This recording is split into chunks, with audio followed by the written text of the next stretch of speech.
नमस्कार. इंग्रजीमध्ये लिहिताना कधी असं झालंय का की व्याकरण अगदी बरोबर आहे पण तरीही वाक्य कुठेतरी चुकतंय असं वागतंय? चला, आज आपण एका जबरदस्त AI टूलबद्दल बोलूया जे फक्त चुकाच सुधारत नाही तर आपल्या लेखनाला अधिक प्रभावी आणि व्यावसायिक बनवतं. बघूया तर हे शक्तिशाली टूल आपलं लेखन कसं बदलू शकतं. लेखनामध्ये एक गंमत होते. अनेकदा आपली वाक्य व्याकरणदृष्ट्या अगदी बरोबर असतात, पण ती वाचायला किंवा ऐकायला नैसर्गिक वाटत नाहीत. थोडी विचित्र वाटतात आणि त्यामुळे आपल्या बोलण्याचा किंवा लिहिण्याचा जो प्रभाव पडायला हवा तो पडत नाही. चला, हेच एका सोप्या उदाहरणातून समजून घेऊया. मी आता एक वाक्य दाखवणार आहे. जरा विचार करा की त्यात नेमकं काय खटकतंय. तयार आहात? वाक्य आहे, I am not understanding this topic properly. आता याचा अर्थ तर कळतोय, पण कोणी इंग्रजी बोलणारी व्यक्ती असं बोलेल का? नाही. विचार करा, एखाद्या महत्त्वाच्या ईमेलमध्ये किंवा कॉलेजच्या प्रोजेक्टमध्ये असं वाक्य लिहिलं तर समोरच्यावर आपलं इम्प्रेशन काय पडेल? म्हणजे बघा, अस्पष्ट लेखनामुळे गैरसमज तर होतातच, पण विशेषतः विद्यार्थी आणि प्रोफेशनल्ससाठी जिथे प्रत्येक शब्द मोजला जातो तिथे हे जास्त गंभीर ठरू शकतं. सगळी मेहनत वाया जाऊ शकते फक्त चुकीच्या शब्दरचनेमुळे. मग ह्या समस्येवर उपाय काय? तर याच प्रश्नाचं उत्तर आहे एका खास AI टूलमध्ये, आणि त्याचं नाव आहे डीपेल राईट. आता सोप्या भाषेत सांगायचं तर डीपेल राईट म्हणजे एक AI असिस्टंटच आहे. पण हा फक्त आपल्या स्पेलिंग किंवा ग्रॅमरच्या चुका नाही शोधत, तर तो वाक्याचा मूळ अर्थ तसाच ठेवून ते वाक्य अजून प्रभावी, स्पष्ट आणि फ्लुएंट कसं वाटेल याचे वेगवेगळे पर्याय देतो. डीपेल हे नाव भाषांतरासाठी म्हणजे ट्रान्सलेशनसाठी खूप प्रसिद्ध आहे, बरोबर? तर डीपेल राईट हे त्याच जबरदस्त टेक्नॉलॉजीचा वापर करतं, आणि त्यामुळेच आपलं लिखाण एखाद्या रोबॉटने लिहिलेलं वाटत नाही, तर ते एकदम नैसर्गिक वाटतं.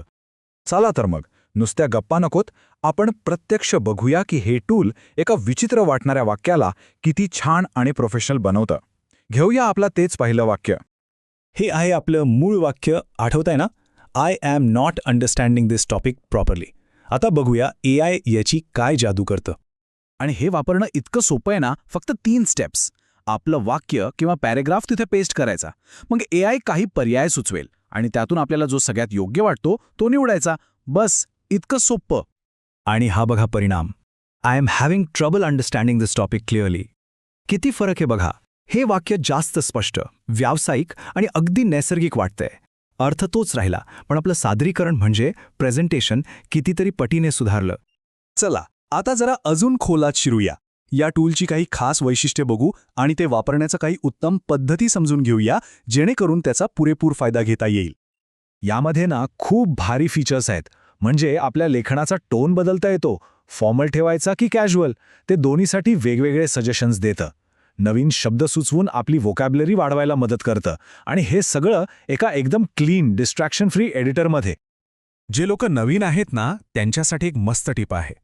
आधी तुमची वाक्य अगदी सोप्या भाषेत लिहा आणि मग बघा की डीपीएल राईट त्यात काय काय सुधारणा सुचवतंय. यातून काय होतं की इंग्रजी लेखनातले बारकावे आपोआप शिकायला मिळतात. म्हणजे हे एक प्रकारे शिकण्याचे साधनही आहे. एक गोष्ट लक्षात ठेवली पाहिजे, उत्तम लेखन म्हणजे उत्तम प्रतिमा. मग तो साधा ईमेल असो, कॉलेजचा प्रोजेक्ट असो किंवा कुठलाही व्यावसायिक संवाद. आपलं स्पष्ट आणि प्रभावी लिखाणच आपलं इम्प्रेशन ठरवतं, आणि हे टूल त्यासाठी खरंच एक खूप मोठं मदतनीस आहे. तर मग आता प्रश्न येतो की हे वापरायचं कसं? चला, ते बघूया आणि मग काही अंतिम विचारांसह आपण आजचा विषय संपवूया. आणि सगळ्यात भारी गोष्ट काय माहितीये? हे वापरणं अगदी सोपं आहे. आपल्या कम्प्युटर किंवा मोबाईलच्या कोणत्याही ब्राउझरमध्ये फक्त deepl.com/write असं टाका. कोणतंही ॲप किंवा सॉफ्टवेअर इन्स्टॉल करायची गरजच नाही. म्हणजे तुम्ही आत्ताच्या आत्ता आपलं लिखाण सुधारायला सुरुवात करू शकता.